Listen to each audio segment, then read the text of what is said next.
এখন শুনবেন আজকের গুরুত্বপূর্ণ খবরের শিরোনাম। সামরিক সংঘাতে পাকিস্তানের চেয়ে ভারতের ক্ষতি 22 গুণ বেশি, দাবি রিপোর্টে। কাশ্মীর সমস্যার সমাধানে ভারত পাকিস্তানের সাথে কাজ করব, জানিয়েছেন ট্রাম্প।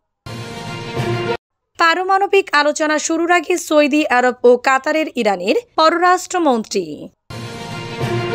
ভারত পাকিস্তান যুদ্ধবিরতির সিদ্ধান্তের প্রশংসায় বিশ্ব নেতারা। পাকিস্তানের দাবি প্রত্যাখ্যান করল ভারত আফগানিস্তান। যে দুইজনের 48 ঘণ্টার প্রচেষ্টায় যুদ্ধবিরতিতে ভারত পাকিস্তান। সামরিক সংঘাতে পাকিস্তানের চেয়ে ভারতের ক্ষতি 22 গুণ বেশি, দাবি রিপোর্টে।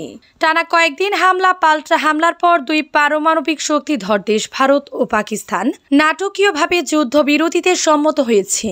যুক্তরাষ্ট্রের মধ্যস্থতায় দীর্ঘ 48 ঘণ্টার প্রচেষ্টায় এই যুদ্ধবিরতির ঘোষণা দেন যুক্তরাষ্ট্রের প্রেসিডেন্ট ডোনাল্ড ট্রাম্প। পরে ভারত ও পাকিস্তান অবিলম্বে যুদ্ধবিরতির ঘোষণা দেয়। তবে এই ঘোষণার পরও প্রতিবেশী দেশ দুটি যুদ্ধবিরতি লঙ্ঘনের পাল্টাপাল্টি অভিযোগ করেছে।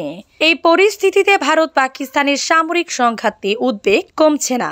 যুদ্ধবিরতি ঘোষণার আগের 87 ঘণ্টা ধরে চলা ভারত পাকিস্তান সংঘাত শুরু যুদ্ধক্ষেত্রে সীমাবদ্ধ ছিল না, তা কাঁপিয়ে দিয়েছে অর্থনীতি, বিনিয়োগ ও আকাশপথ। প্রতি ঘন্টায় $1 বিলিয়ন ক্ষতিতে উন্মোচিত হয়েছে আধুনিক যুদ্ধের ভয়াবহ মূল্য। এবারের সংঘাতে পাকিস্তানের চেয়ে ভারতের ক্ষতি 22 গুণ বেশি বলে বিভিন্ন গণমাধ্যমের প্রতিবেদনে দাবি করা হয়েছে। ভারতের স্টক মার্কেট, আকাশপথ ও বিনিয়োগ বড় ধরনের পতন হয়। 87 ঘণ্টা 25 মিনিট ধরে চলা এই সংঘাতের মধ্যে ভারতের নিফটি 50 ও বিএসই সেন্সেক্স সূচক সমূহ মিলিয়ে $82 বিলিয়ন মার্কেট ক্যাপিটালাইজেশন হারায়। কাশ্মীর সমস্যার সমাধানে ভারত পাকিস্তানের সাথে কাজ করব, ট্রাম্প। দক্ষিণ এশিয়ার পারমাণবিক শক্তিধর দুই দেশ ভারত ও পাকিস্তানের মধ্যে যুদ্ধবিরতিতে মধ্যস্থতা করার পর মার্কিন প্রেসিডেন্ট ডোনাল্ড ট্রাম্প বলেছেন তিনি কাশ্মীর বিরোধের সমাধানে পৌঁছানো যায় কিনা তা দেখার জন্য পাকিস্তান ও ভারতের সাথে কাজ করবেন। রোববার 11 মে পাকিস্তান সংবাদ মাধ্যম ডন এক প্রতিবেদনে এ তথ্য জানিয়েছে। ট্রাম্প তার সামাজিক যোগাযোগ মাধ্যম ট্রুথ সোশ্যালে বলেছেন, আমি ভারত ও পাকিস্তানের শক্তিশালী ও অটল নেতৃত্বের জন্য অন্তত গর্বিত, কারণ সংঘাত বন্ধ করার সময় এসেছে তা বোঝানোর মতো শক্তি, প্রজ্ঞা ও দৃঢ়তা তাদের রয়েছে। তিনি আরো বলেছেন, এছাড়া আমি দুই দেশের সাথে কাজ করব এবং দেখব 1000 বছর পর কাশ্মীরের বিষয়ে কোনো সমাধানে পৌঁছানো যায় কিনা। ট্রাম্প বলেছেন, এই সংঘাতে লাখ লাখ নিরীহ মানুষ মারা যেতে পারত। আমি গর্বিত যুক্তরাষ্ট্র দুই দেশকে এই ঐতিহাসিক ও বীরত্বপূর্ণ সিদ্ধান্তে পৌঁছাতে সাহায্য করতে পেরেছি। প্রেসিডেন্ট ট্রাম্প ভারত ও পাকিস্তানের সাথে বাণিজ্য বৃদ্ধির কথাও জানিয়েছেন তার পোস্টে। পারমাণবিক আলোচনা শুরুর আগে সৌদি আরব ও কাতারে ইরানের পররাষ্ট্রমন্ত্রী। যুক্তরাষ্ট্রের সঙ্গে ওমানে অনুষ্ঠেয় পরোক্ষ পারমাণবিক আলোচনা চতুর্থ দফার আগে সৌদি আরব ও কাতার সফর করেছেন ইরানের পররাষ্ট্রমন্ত্রী আব্বাস আরাগচি। রোববার এই বৈঠক হওয়ার কথা রয়েছে। শনিবার 10 মে এক প্রতিবেদনে এ খবর দিয়েছে আল জাজিরা। ইরানের পারমাণবিক কর্মসূচির ভবিষ্যৎ গতি, ইউরেনিয়াম সমৃদ্ধকরণ এবং নিষেধাজ্ঞা প্রত্যাহার এই বিষয়গুলো আলোচনার কেন্দ্রে রয়েছে।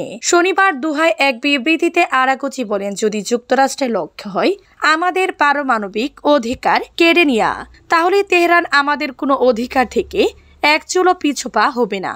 ইরান জোর দিয়ে বলেছে তাদের কর্মসূচি শুধুই বেসামরিক উদ্দেশ্যে এবং তারা কোনো পারমাণবিক অস্ত্র তৈরি করতে চায় না। আল জাজিরাকে দেয়া এক সাক্ষাৎকারে আরাগচি বলেন, আমি আগে বলেছি যদি চুক্তির লক্ষ্য হয় নিশ্চিত করা যে ইরান কখনো পারমাণবিক অস্ত্র অর্জন করবে না, তবে সেটি ইতিমধ্যে অর্জিত হয়েছে এবং চুক্তি সম্ভব। তিনি বলেন, কিন্তু যদি অপরপক্ষ অবাস্তব দাবি তোলে তাহলে সমস্যার মুখোমুখি হতে হবে। শুক্রবার ব্রেটবার্ট নিজেকে দেয়া সাক্ষাৎকারে প্রেসিডেন্ট ডোনাল্ড ট্রাম্পের বিশেষ দূত স্টিভ উইটকফ তিনি ওমানে আলোচনায় যুক্ত থাকবেন। তিনি বলেন, যুক্তরাষ্ট্র ইরানের কথাকে গুরুত্বের সঙ্গে নিচ্ছে যে তারা পারমাণবিক অস্ত্র চায় না, তবে সেই অবস্থান যাচাইয়ের জন্য কিছু শর্ত দিচ্ছে ওয়াশিংটন।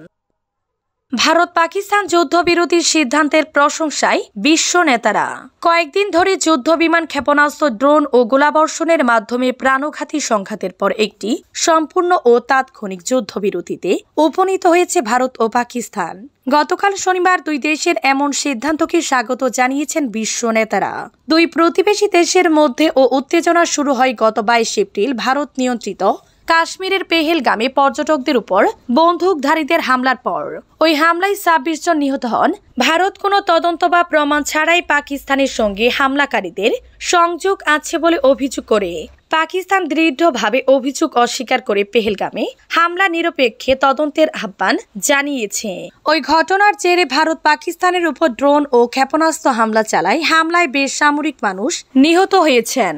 পাকিস্তানের আন্তঃবাহিনী জনসংযোগ পরিদপ্তর ISPR জানিয়েছে, পাকিস্তানের 6টি জায়গায় 24টি হামলা হয়েছে। হামলায় 33 বেসামরিক পাকিস্তানি নাগরিক নিহত ও 76 জন আহত হয়েছেন।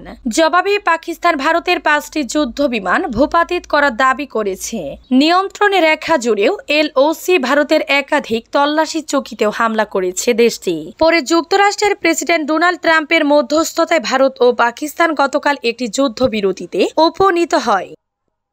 পাকিস্তানের দাবি প্রত্যাখ্যান করল ভারত। আফগানিস্তান। পাকিস্তান দাবি করছিল যে ভারতের ছোড়া একটি ক্ষেপণাস্ত্র আফগানিস্তানের ভূখণ্ডে পড়েছে। তবে পাকিস্তানের এমন দাবি ভিত্তিহীন ও মিথ্যা উল্লেখ করে প্রত্যাখ্যান করেছে ভারত ও আফগানিস্তান। খামা প্লেসের প্রতিবেদনে এ তথ্য জানানো হয়েছে।